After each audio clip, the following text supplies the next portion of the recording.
It's the quarterfinal of the World Blitz Championship 2024, Game 2. It's Hans Niemann against Magnus Carlsen. The first game turned out to be a draw, a very stable draw, and now Hans is looking for a win with the white pieces, trying to gain an edge of Magnus. He knows from all the drama that Magnus is his nemesis. He resents him, he hates him deep inside, but he also knows that he has a mental edge because he's also in Magnus's minds.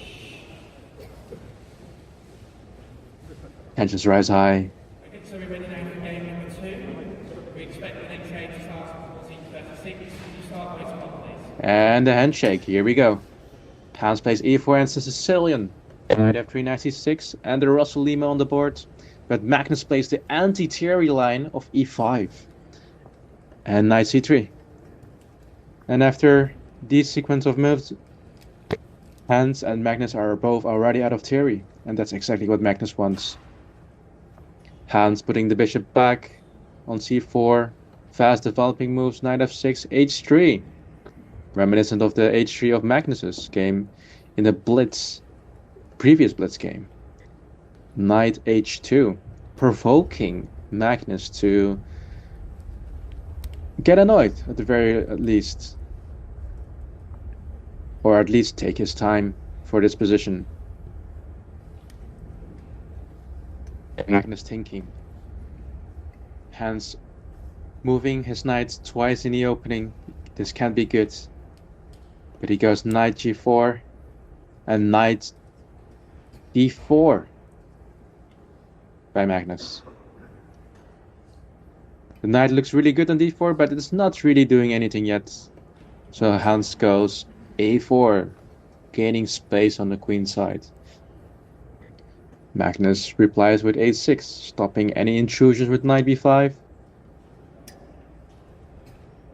And Hans is thinking, where should he place the bishop?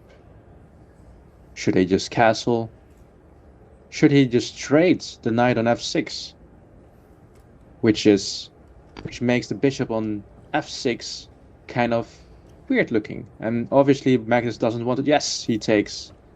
Magnus takes with the bishop, obviously, and knight d5. Going for the bishop pair. Ooh, and Magnus goes b5. He should have just played bishop g5 instead. And he realizes now that if he takes with the pawn, there's rook takes a8. And after queen takes a8, there's knight takes f6. And black has to take back the knight with the pawn. And black is worse. Magnus realizes, he's disgusted with himself. He really doesn't like his position. And knows he has to take back with the knight. Maybe he has to take back with the knight. He does take back with the knight. Bishop d2. Maybe bishop g5 now. Trying to exchange the bishops. Yes, he does. But Hans goes bishop a5, not wanting to exchange at all. Not being scared of Magnus at all. Queen b8.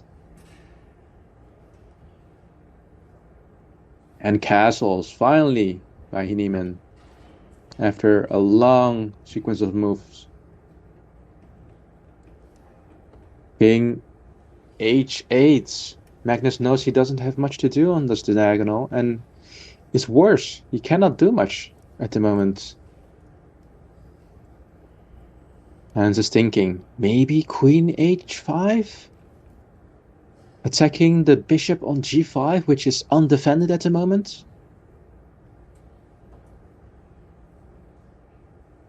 Maybe c3?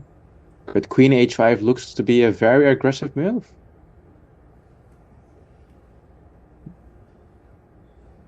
After queen h5, why can you even think about, after the bishop moves, to play f-pawn forward to f4? Yes, and he plays it. Queen h5 on the board. Now Magnus has to go back with the bishop. Where does he go? e7, d8? He goes all the way back to the d8. This kind of forces Hans's hands. Does he take? He kind of has to take. Otherwise, Magnus takes and the rook on a4 is just looking weird. Yes, he does take and plays f4. Now the best move here is f6, but it looks really ugly.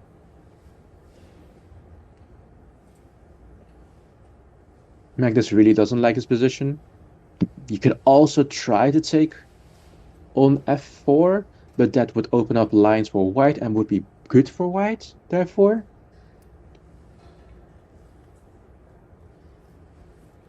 Magnus not having the time of his life, that's for sure.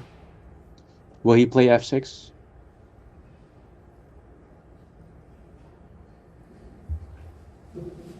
And he plays it, f6. Tension is high in this building in New York City. The Asian kids looking in the back, also not so happy with Magnus's moves.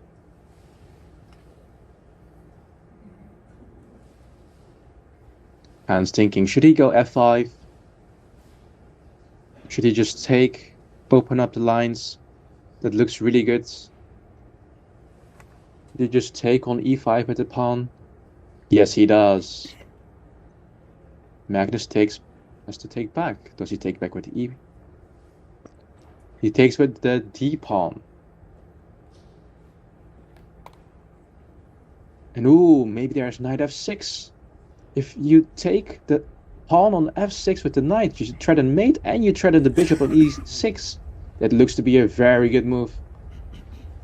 But Hans doesn't seem to see it. And goes for a different move instead. King h2, kind of giving away the lead. And knight d6. b3 and a5, gaining more space on the queen side. Magnus holding on very well at the moment, but still, knight takes f6. And knight goes back to c3. Knight f6 didn't work anymore in that line because there's rook takes on f6 and the bishop is protected in that line. So Magnus takes the bishop on c4. Hans takes back with the d pawn, opening up the d line.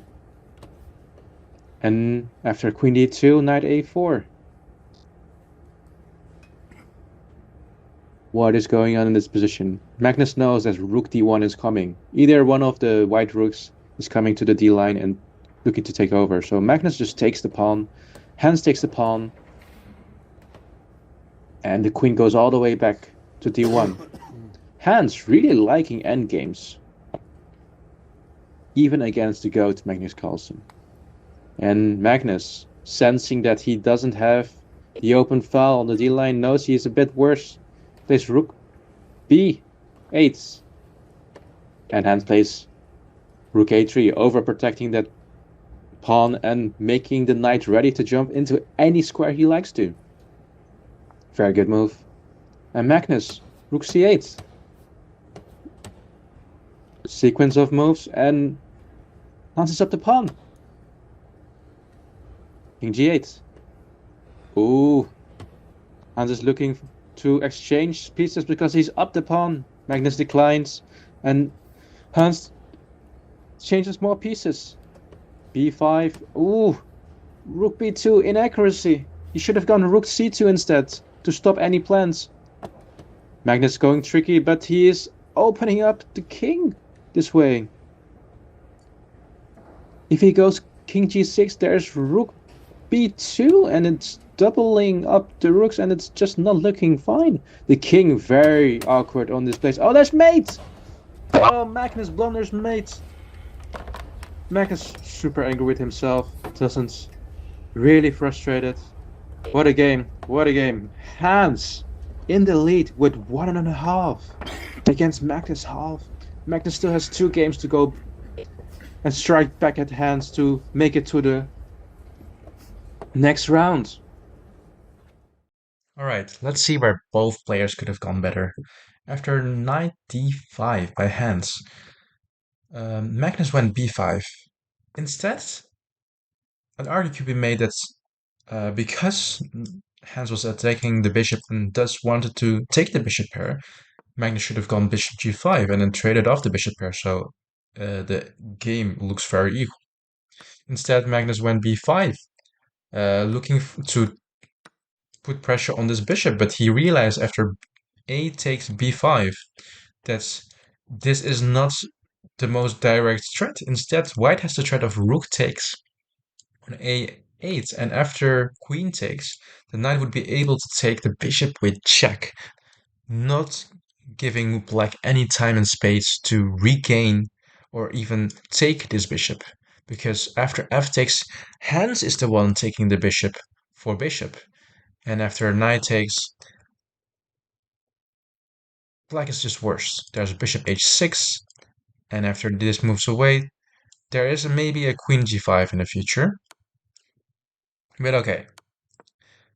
Obviously, not looking great, and that's the reason why Magnus didn't take with the pawn, but with the knight, he kind of had to. A lot of sequences of moves were played, and right in this moment, Hans had another opportunity for a tactic, which is knight takes f6. The point being is that you're threatening mates, you're threatening the bishop, which is undefended, and at first glance, it doesn't look like the tactic works because of rook takes, defending the bishop, which is undefended, and also removing the threat of mate. But after rook takes, queen takes, there is another nitty little trick here, and that is bishop takes on b5. You cannot take back, as your rook would then be hanging, and after the rook moves away, you grab another pawn. Yes, black gets some counterplay, but it's very futile. Maybe you can grab the pawn, but that would be actually not so good, because then there's queen takes here, and after this, let's say we trade. There's rook a7, apparently engine line, yes. And d takes, queen takes, rook c7, and this is just a winning endgame for white, apparently. Rook takes c5, queen cannot take the pawn, by the way, because then your queen would be hanging. So yeah, that's another opportunity, but Hans instead went king h2 instead of knight f6, and then Magnus had the opportunity to remove away the knight and also remove away that opportunity of that tactic, also attacking the bishop. We trade down to this endgame, and Hans gains the pawn. But still, things are looking very equal as after Magnus finds rook a2. But here he went for the trick, rook b2, going for knight takes on c5 if the knight ever moves, which he does. But the whole problem here is that after you take here with the rook, you leave the second rank hanging. The rook was actually very well placed on c7. And as we saw in the game, Magnus kind of got mated in that sequence. Instead, Magnus should have found rook c2, which is really hard to find in this little span of moves. After not that move, but rook b6, it's actually really hard to make any progress in this position. And hence, the chances of getting a draw in this sequence is a bit better. So that's how both players should have or could have improved their play. There was this little detail where Magnus should have found king g6, and after like this sequence of moves, like see that this is actually fine for black, but I think this is very hard to see in this little time that you have. Also, it still doesn't look good to play something like this. You can easily go wrong with king f2 here, rook f3, and you lose another pawn. Like, this is basically computer draw is chess. But yeah, that was the game. Thank you guys for watching. See you guys next time.